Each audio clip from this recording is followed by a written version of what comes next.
while I'm here, it's my orientation and registration day at St. Thomas.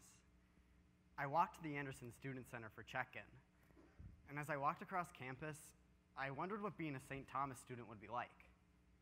I'm not quite sure what to expect here. Will I make friends? Will I feel included? Will I do well in my classes? Will I find a major that fits me? Maybe watching these skits will help. You bet! I love these skits. They're so much fun! What a great way to show incoming students and their guests about college life at St. Thomas. Today is going to be a perfect day. I just know it. Who are you? I'm your orientation leader. I'm here to help you transition into your time as a student at UST. Did I say I needed help? I didn't really mean that. Oh, it's okay. Everyone arrives on this day with different experiences, and no two St. Thomas experiences will be the same. We just want to show you a little bit about what to expect, not to say that you aren't an expert already. Okay, well, maybe I'll watch.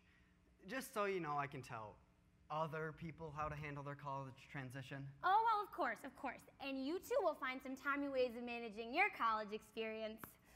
Oh boy, today's going to be a great day. Hooray! Okay, off we go.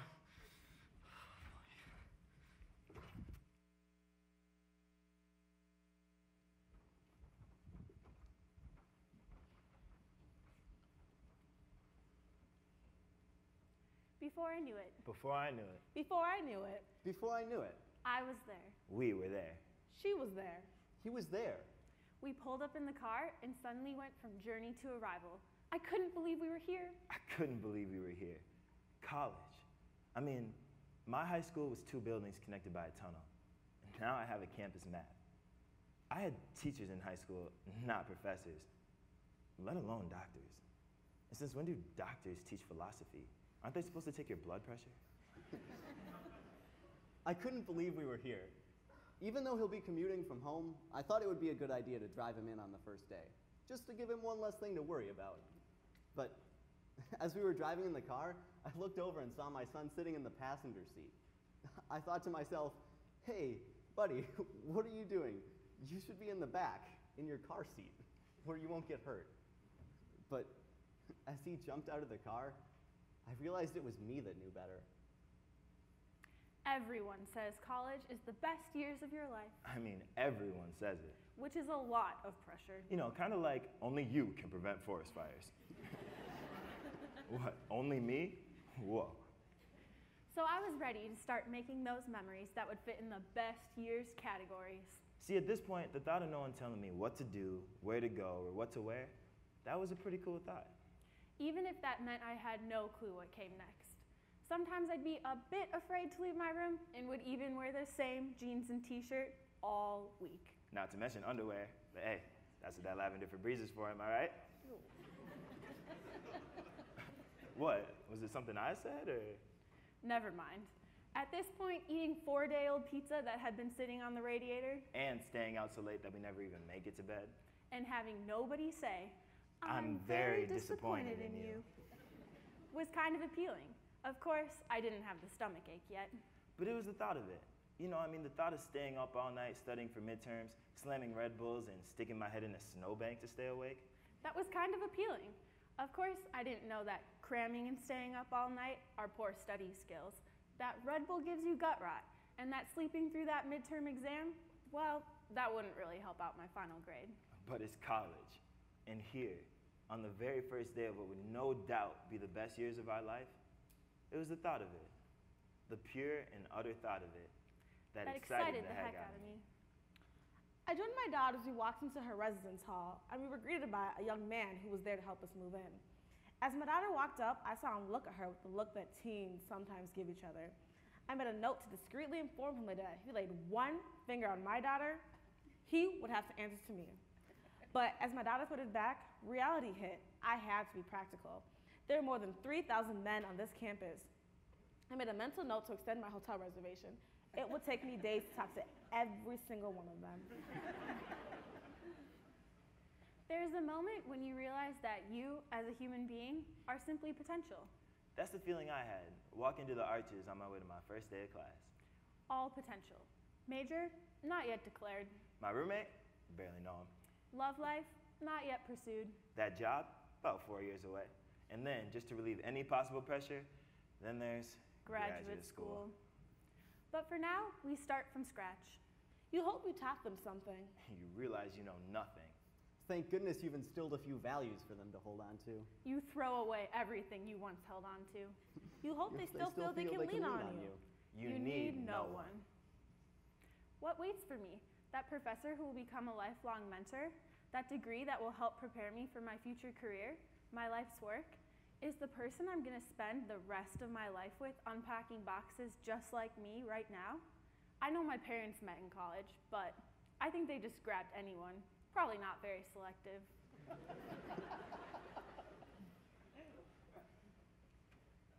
We moved the last of the boxes into her new room, and her resident advisor came in and said, "Welcome to your new home." And I was struck like a slap in the face. Home? No. This was a room, a cubicle, but certainly not home. And then I heard my daughter say, "Thanks," and begin to take her entire life out of a box and put it on her cubicle walls.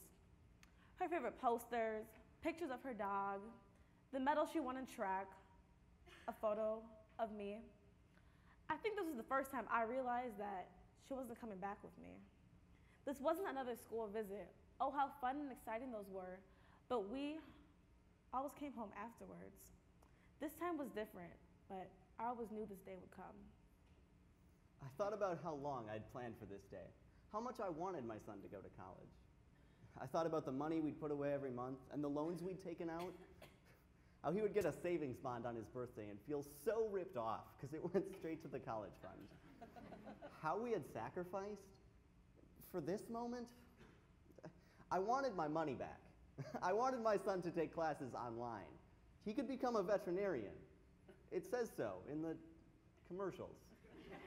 But really, I didn't want my money back. I wanted my son back. And as we walked into the campus store to buy his books, I looked as he tried on Tommy baseball hats and decided which one he liked best. It reminded me of all the times that I'd watched him play Little League, and I miss those times. Even though times are changing, I know he'll always be my son. I will be a part of this new journey of his. I'll simply play a different role.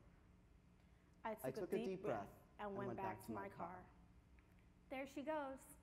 I think he'll be okay. I hope I wasn't too hard on her. I mean, really, he isn't too bad. I hope she knows I'll miss her. I hope he understands. I do know how much he loves me. I hope she knows how much I love her. I hope he realizes that I am grateful for all that he's done. Maybe I should tell her. Hey, Mom. Hey, Dad. I just wanted to say thanks. For everything you've done for me. And let you know how much I love you. Because I couldn't have made it here without you.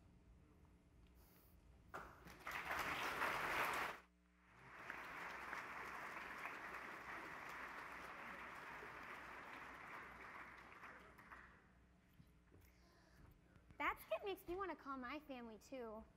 But that will have to wait because orientation day is ahead of us yet. Wow, I really liked that last skit. I never realized how much my parents and family did for me, so I was able to come to St. Thomas. Now that I think about it, they stayed up late helping me with homework assignments. They quizzed me the day before a test. I even remember missing a few family vacations just so we could afford to send me to my dream school. They've been so supportive, and I'm really grateful. And their support doesn't end here. You still have at least 4 more years left of it, not to mention home-cooked meals, grocery shopping guidance, and if you're really desperate, laundry services. You think my parents will still do my laundry? Oh, there's so much to teach you, young grasshopper.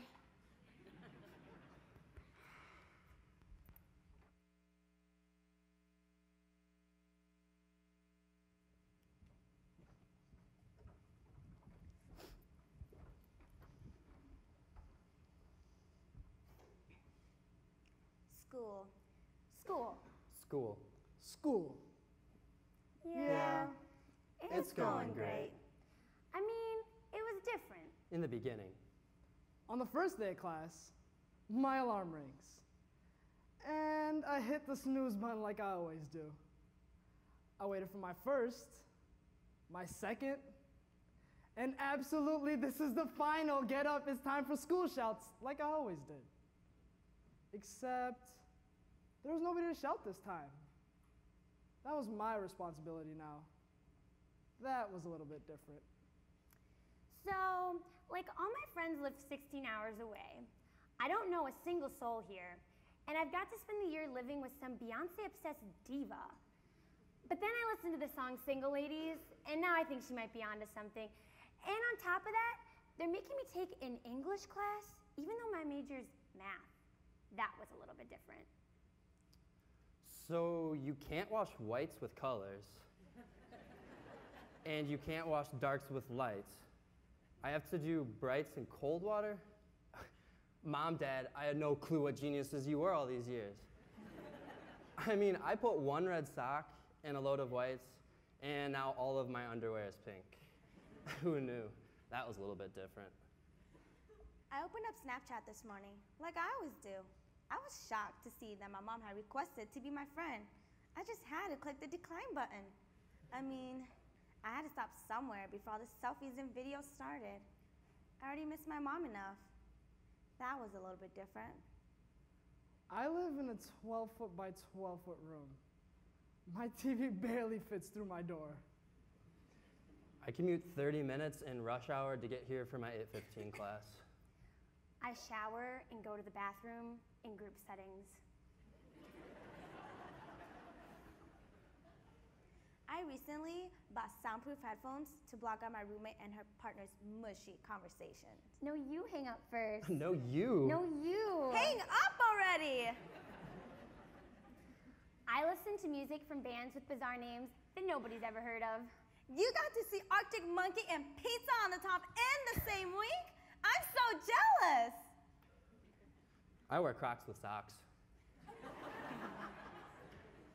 I tried vegetarianism just for kicks. Me and 10 of my friends decided to go out and get our tongues pierced because we wanted to make a statement about being individuals.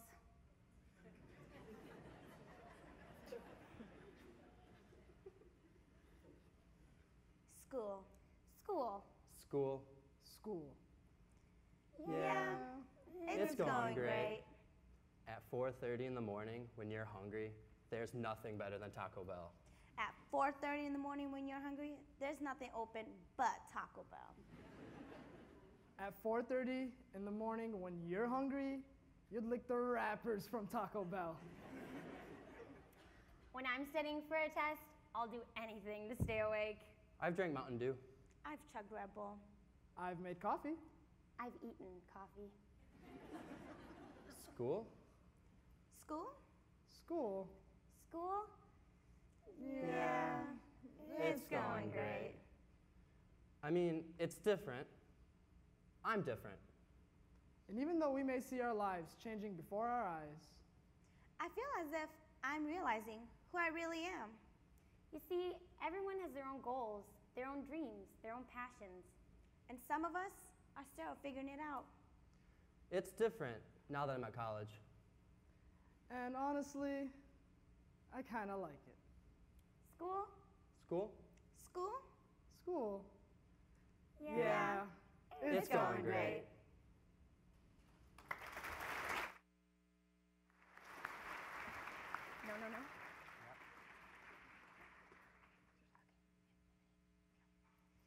No. No. It's whites in hot water and brights in cold water. It's okay. We'll get there. Let's not make today all about laundry. That skit was just meant to show you about all the change that can happen for you at college. You'll be making new friends, building your network, adjusting to new school demands, and figuring things out as you go. Okay. So let's just say, what if someone, not me, of course, but let's just say someone was getting a little nervous about this whole college thing, and they're worried they wouldn't be able to figure it all out. What would you say to them? I would tell that person that they have a whole other skit to watch, and not to mention an entire orientation day ahead of them. Or should I say, the best day of everyone's life. Can you say hooray? Let's go. Is it still the laundry thing that's bugging you? I promise you don't have to go and get your tongue pierced.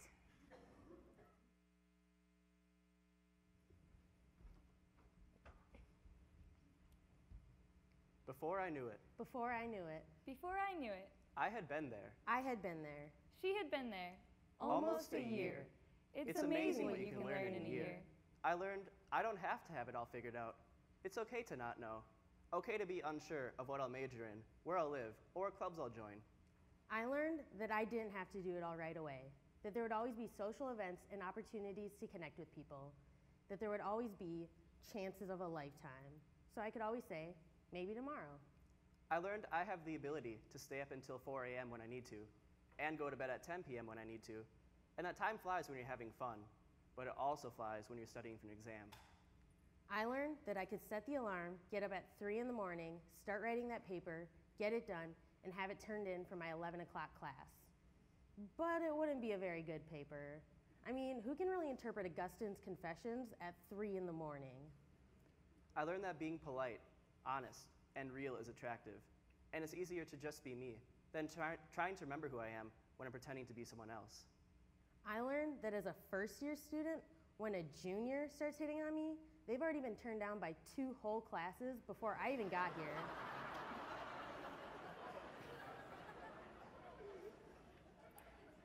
I learned that letting go is hard, but not impossible.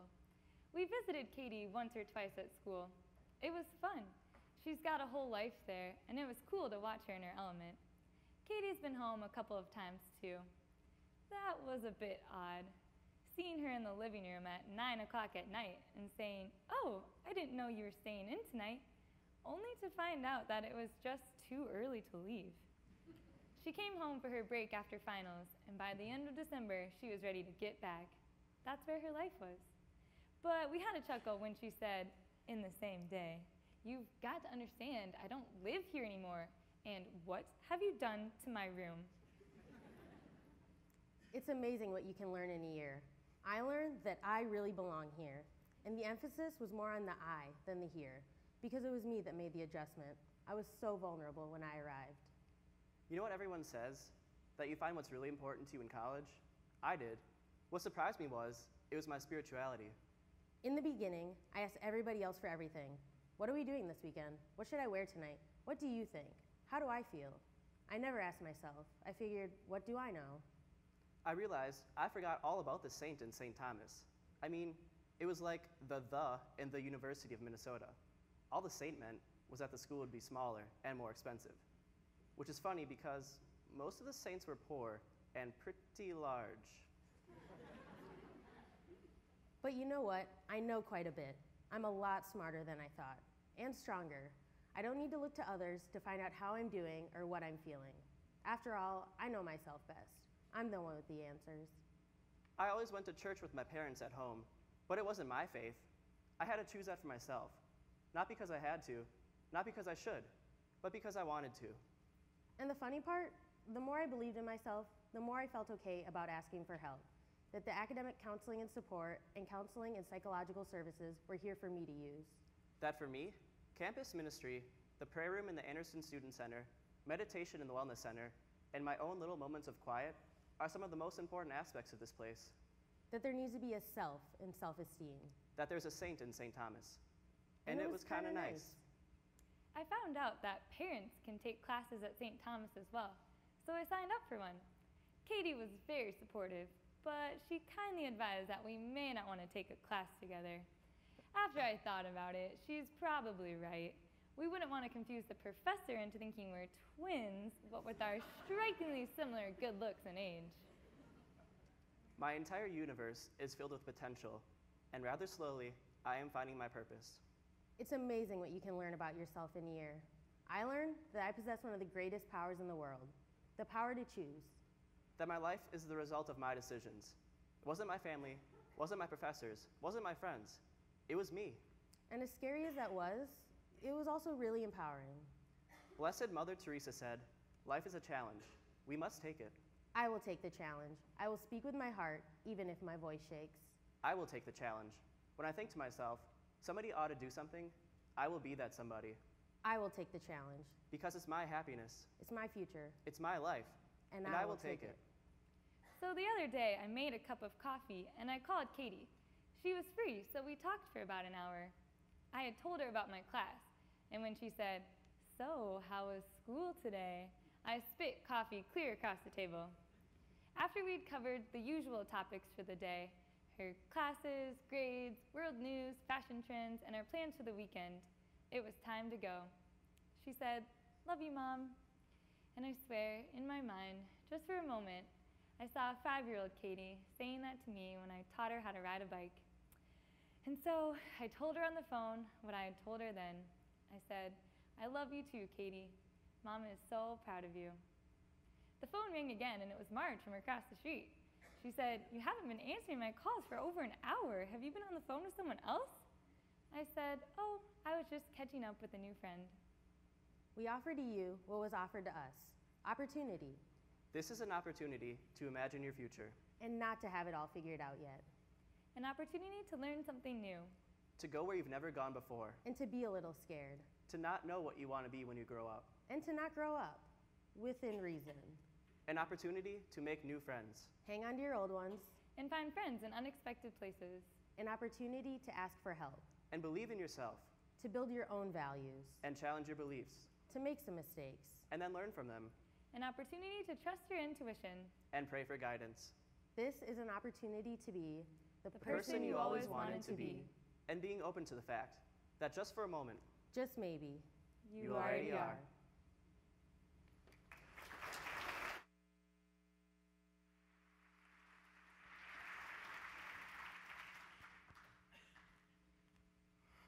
Wow.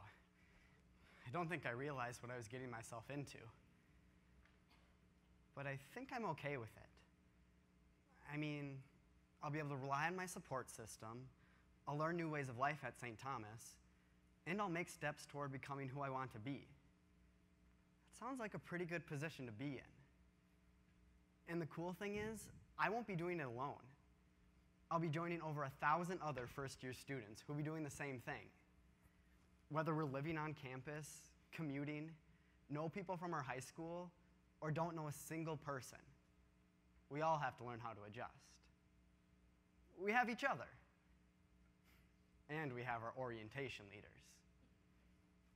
Speaking of, whatever happened to Miss Perfect Day? Here I am. Come on, everybody, let's go. Well, hey, everyone. Don't worry, we didn't forget about you. We just wanted to come back out and help you remember a few important things we learned this morning. Take it away, leaders. You have some great years ahead of you. There are endless possibilities for you at St. Thomas. You'll make new friends and meet wise mentors who will be there to support you. It's going to be a different experience. You might get gut rot from Red Bull or dye all your underwear pink. But plenty of these changes will be good. Be open to change. Be yourself and form your own opinions. Remember, you know yourself best. You determine who you will become. It might be challenging. But take the challenge, because it could be the beginning of something great. Thanks, everyone. Let's go have a perfect day.